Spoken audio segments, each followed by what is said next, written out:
About 6 months ago I started posting videos for a new project, and it was for a CNC plasma cutting table.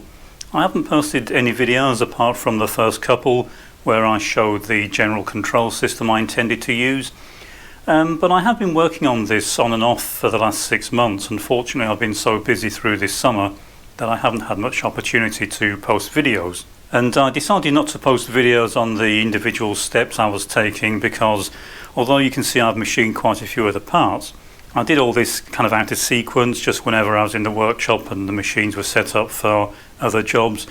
If it suited, I machined some of these parts. Haven't really designed this as an overall system on the CAD system other than for the Z-axis controller, which we'll take a look at in a few minutes. But the general concept that I wanted is what I considered first, and I decided to go with the same general idea that I used for the simple version that I made of the CNC cut-off machine. If you've watched the videos on that, it was very simple, just cut in a straight line. You could set the speed at which the torch moved, and that's been incredibly useful. It's done well over 2,000 cuts so far and saved me a lot of time. And the way I designed that was so it could be used in one of two distinct ways. One is you could put the material on top of the machine and use it in a fairly standard mode, or you could stand the entire machine on top of a large sheet of material and then cut effectively through a slot in the base of the machine. So you didn't have to have sheet or stock material small enough to fit into the machine. And that worked extremely well. Now 99% of my projects, generally speaking, the part I'm making is well under 500 by 500 millimeters. On the rare occasions when I order full-size sheets of material, that's 2.4 meters by 1.2 meters, I nearly always ask the supplier to cut them either into half sheets or quarter sheets. It's easier for me to handle when they arrive, it's easier for them to ship, it's easier for me to store, and as I say, I hardly ever need very large sheets of material. So bearing that in mind, I decided first off what size table I was going to build.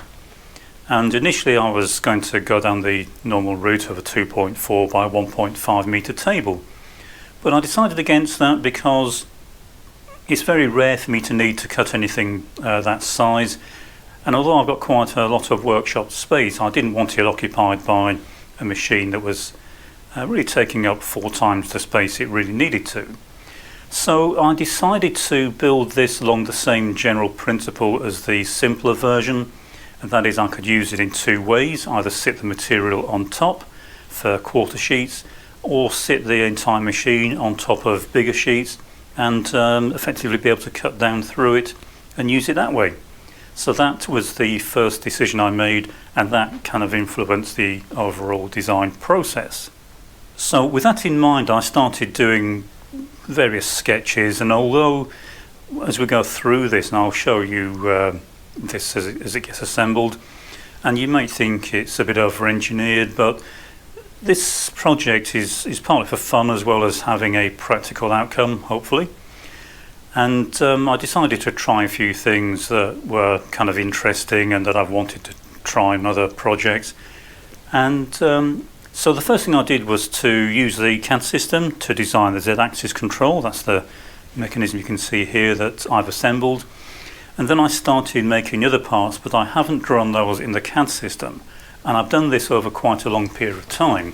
So the rest of it is really just sketches on bits of paper. And I've done this over quite a long period, so there's been big gaps between me working on different parts of this. So it might be quite amusing when I try and bolt all this together. Although I have tried bolting individual parts together, I haven't tried assembling the entire machine. And then a few days ago I realised I finally had enough parts to try an initial assembly. Now I can't fully assemble it because I haven't welded up the main frame. I decided to wait until I could assemble it in a kind of dummy mode on the table to make sure everything worked and ran smoothly before I finally welded up the base. But as I said, it might be amusing to see if this does actually now fit together. If I've made a mistake anywhere in the sketches, then of course we could end up with something that just will not fit together. Now, with regards to the starting point, I decided to begin with the Z-axis control. So this is to control the height of the torch. And the torch, of course, sits in this holder at the bottom. I've made it detachable so I can change this for different types of torch. And it's got quite a lot of travel because this needs to be able to go from the standard mode with the materials on top of the machine and be able to extend down about 50 millimeters lower if I want to use this with the machine sitting on top of the raw material. I also wanted the machine to be able to auto set the torch height, that's the Z-axis height, and I also wanted to use THC. Some people say THC is torch heat control, but it actually stands for torch height control. And what it's for is, if you imagine a big sheet of material sitting on top of the machine, most material has a bow to it, so one way or the other, or it's warped in one way or another. So it's good if you can have the machine automatically adjust the torch up and down as it's cutting. And the way that that's normally done is the voltage at the torch is monitored, and then you adjust the height of the torch to keep that voltage within a certain range. When it's running, the plasma acts a bit like a resistor, so to control the current, which is what you normally set, then all you have to do is monitor the voltage. And if you make the gap between the torch tip and the material smaller, the voltage will go down for a given current, and conversely, if the gap gets bigger, the voltage will go up for a given current.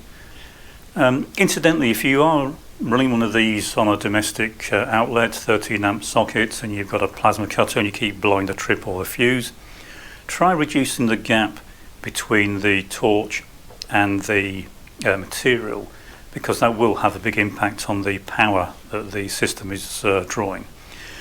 But with a system like this, I wanted to use torch height control and have it dynamically adjustable. And so the way that's normally done, as I say, is you monitor the torch voltage, and there are generally three outputs from the control circuit. One is to tell the system that the arc is actually running, so you've got current flowing. Another one is if the voltage is too high, that's the torch is too high. The other one, if the voltage is too low, the torch is too low.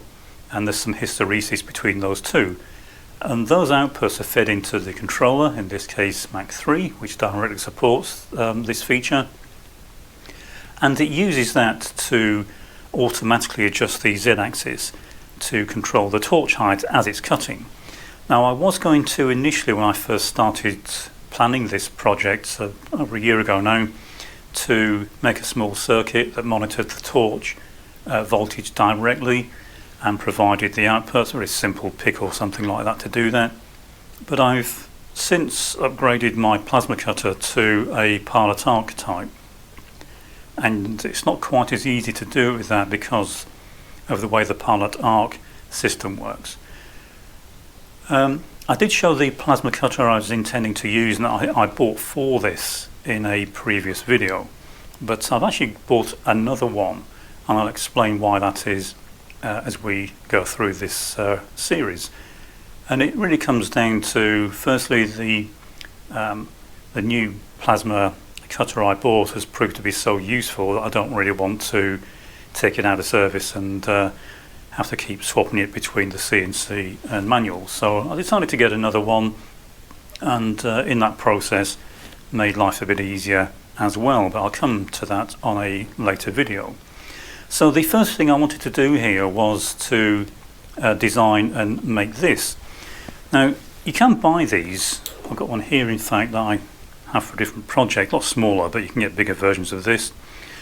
And they're not particularly expensive, but I decided to make one for several reasons. One is I wanted one that's a bit more robust than the standard ones, but also it was fun. I was building the machine, so I thought I might as well build my own version of this. And this is the only part that I've designed in the CAD system. So we're going to have a look at that, and I'll show you the exploded view of this and explain how it works. So I used the CAD system to design the Z-axis drive, and that's what we're looking at here. Now, as I was designing this, and the reason I did this in the CAD system is because there is some attention to detail needed here to make this work in the way I wanted it to, that was going to be far easier to achieve if I designed it on the CAD system. And all I had to do then was to effectively select each part in turn, and then I could effectively export that. And although I didn't use a CNC machine to make these, I could at least extract the required dimensions to allow me to make this more successfully. This is upside down, of course, and what I'll do is bring up an exploded view of this and then explain how each of the parts works. Most of it's fairly self-explanatory, but I'll just go over this anyway, and hopefully you may find this of some interest. So this is an exploded view. This is the correct way up now, of course. If we just render this, make it a bit clearer as to what each of the parts is doing here. So what we have is the main support tube at the bottom. That's hollow, of course, and that allows the lead screw. The lead screw is here, and it's permanently attached to the motor. So this stepper motor has got an extended lead screw attached to it. It's a permanent part of the motor, and it's threaded. And this is what we're using to drive the axis up and down. So the motor is bolted to this top plate.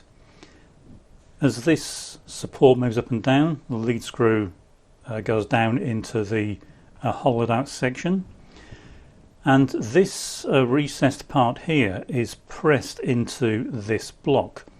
So if we zoom in a little bit for this part, so this bottom opening, the support is pressed into this opening, so it all becomes one piece, and the lead screw, which is this bit you can see poking out here, can pass through this and straight down into the hollowed out section of the support.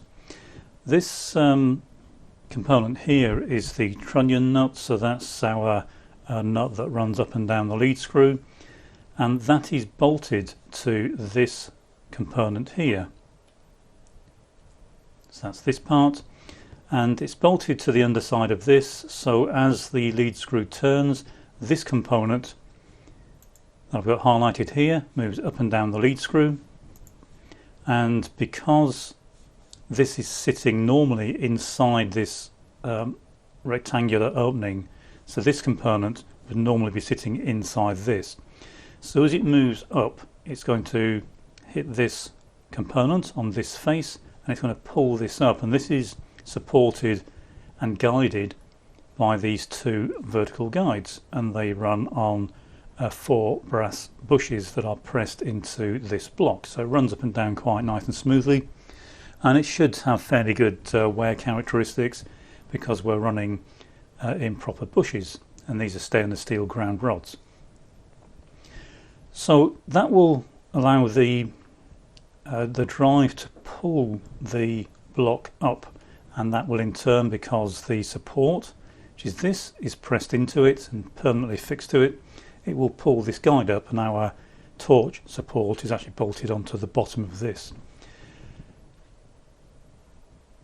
So it may look a bit overcomplicated here because there is a feature that I mentioned that I want to include, and that is the ability of this to auto zero. And you can see there's a micro switch here, and this normally sits in this recess. So this would normally be bolted in here. I haven't shown the bolt holes here.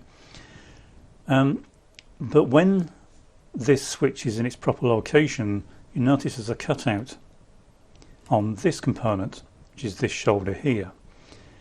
And so when it's in the up position, then the switch is released in effect.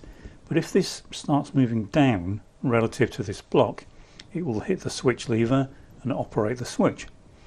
So normally what happens is this spring sits between this component and the base of this block, so it will sit in this recess, and normally it holds this block up against the top inner face of this block. But when you drive it down, if for some reason this hits an obstacle, so if the block hits an obstacle, in this case by virtue of the support, probably the torch in the support hitting something, i.e. the material we're trying to detect, then of course this block can't move down any further, but the lead screw will continue to turn and it will continue to press this component down because the lead screw trunnion nut is bolted to this. This will continue to travel down. It will compress this spring until it hits the switch, and at that point the system has detected the material. It's only about 0.5 millimeter it needs to move this down in order to operate the switch, and that's why I drew this on the CAD system, because it does have to be fairly precise. But the upshot of this is it can drive up and down normally when there's nothing in the way of the torch, but if it tries to drive down and there's something in the way, such as the material, it will move this relative to this block, hit the switch, and that's how auto zero is detected. The rest of this is just for support, so we have the main back support block, and that's how we mount this entire assembly. We have the top plate that the motor's attached to, and this is in turn bolted to the rear plate. The bottom plate is again bolted to the rear plate. There is a PTFE bush that sits in a recess in this, and that's to prevent this aluminium tube from picking up or binding on this aluminium plate. Gives us a nice free sliding fit. I could have left a gap here, but the torch is sitting directly underneath this, so this would be subject to quite a lot of upward blast from the plasma cutting, and I didn't want debris getting inside this mechanism.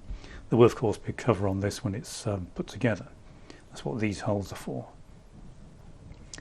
So going back to the assembled version, you can, again, it's upside down now, but you can see how it all fits together. If I render this, you can see exactly how it all works. You can see the trunnion nut in here. This block sits nice and snugly in here. It's a nice sliding fit, but it's not tight, and it prevents it from rotating relative to this block. Gives us a nice accurate system with very little backlash. And then the spring sits in between the two. It sits around the outside of the trunnion nut to locate it, and then the whole lot runs on these brass bushes that you can see in the block. These are just pressed in with a bit of Loctite, and you may be able to see the PTFE bush, just the bottom edge of it poking through here. So that was the way I designed this, and hopefully it all makes sense as to why I designed it in this fashion. And it should work quite well, and we'll have to see just how well it does operate when we assemble the machine and try and run it up. I have tried driving it with the stepper driver, and it works fine. It runs nice and smoothly, runs quite quickly, easily fast enough for what we need, but how accurate it is we'll have to wait and see. So we'll go back and continue looking at the machine. Okay, so that's generally speaking how this works, also why I took the design steps that I did when making this. But this is now ready to use. I won't dismantle this. I've taken the machine parts that were screwed together. Like I said, I haven't tried assembling the entire machine, but I had bolted some of the parts together. But I've taken them all apart, so you can see them all in their individual component parts. And as we assemble this over the next few videos, I'll explain the general thinking behind the design, and hopefully by the time we've got it assembled, or provisionally assembled, we'll see how it works. Now, one of the first things I had to consider when I was deciding how to start designing the drive system and the base was how to set up the guides. There are various options for doing this, and some are better than others. Some have advantages, some disadvantages. So in the simple version of the machine, I just used two 10mm stainless steel rods like this. They're not ground, and they are quite smooth and quite accurate in terms of their size, but I couldn't use 10mm, it would be way too flexible. That doesn't appear to flex much. In an arrangement like this, you'd get several millimeters of movement at the torch, even using 2 of these rods. I do have 12mm versions of this, but even then, 2 12mm rods unsupported would probably flex too much and would get too much movement at the torch tip. Also, because these aren't ground, that's not a big problem on a machine that moves slowly, like the simple cut-off machine, but in a CNC machine like this that moves a great deal more and hopefully faster, I decided that I needed to use ground rods, otherwise the bearing blocks would wear out very quickly. Another option I had was to use ball screws, which are these. You've probably seen these before, and these are quite nice. They're quite stiff, so they give quite a bit of support, but also they are very precise in the way they move. And you get different sizes of these, so you get small ones like this one, you get bigger ones. We've got a 1 meter 20mm version here, and like as I said, this would work reasonably well. Now, the reason I decided against using these is because I want the machine to be able to move fairly quickly. So although you can spin these fairly fast even with stepper motors, however fast you can spin these, you can still move the cutting torch several times, 4 or 5 times faster with the same motor speed using a belt drive system. So I decided to go with belt drive system rather than the ball screws, and the reason being, as I said, it's just for speed of operation, and also the linear rails are a bit more forgiving when it comes to dirt and debris getting onto them. These ball screws really don't like grit and dirt on them, and obviously in a plasma cutting table that can become quite an issue, and we'll look at some of the design features I put in place to try and minimize that problem later. But even with those measures in place, ball screws might still be a bit susceptible to dirt and debris. So I decided to use the supported type of linear rail. So these are ground fairly high precision stainless steel rods, and they are bolted to a support, as you can see here, and there's a row of bolts every 100mm to support the rail. And the final part of the decision making process was what size of these to use. You can get all different sizes, so these are 12mm. You can get 20mm, which is what this one is. I think this would be overkill for a machine of this size, and also other design features I wanted would make this a bit impractical. So as I say, I opted for the 12mm version, which is what these are, and using 4 of these. There is 2 for the x-axis, and in this machine I'm calling the x-axis the long axis, that in our case will run left to right, and for the y-axis, running away from us and towards us, I'll be using the same size guides. These started life exactly the same as these. All I've done is cut them to length, and I've machined the base off. So I've taken this base away, machined it to a very specific height, deepened the recesses so the bolts will go all the way in, drilled and tapped a hole on the end, and I'll show you what all this is for later. And this is what I'll be using to support the y-axis. So once all this was decided, I could actually start designing the machine itself. So I knew what I was going to use for the guides. The drive system, I'm going to use 10mm toothed belt. This is easily strong enough to drive a machine like this. You'll see how easily this machine moves when we assemble it. Hopefully, I'll come back to that as we go through this. As I said, it might be amusing if we've got something wrong. because of the other design philosophy that I've employed here, and that is I want the machine to be as stiff as possible for the size of machine we're building. And as I say, as we go through this, I'll explain how all this works together and how most components fulfill multiple roles.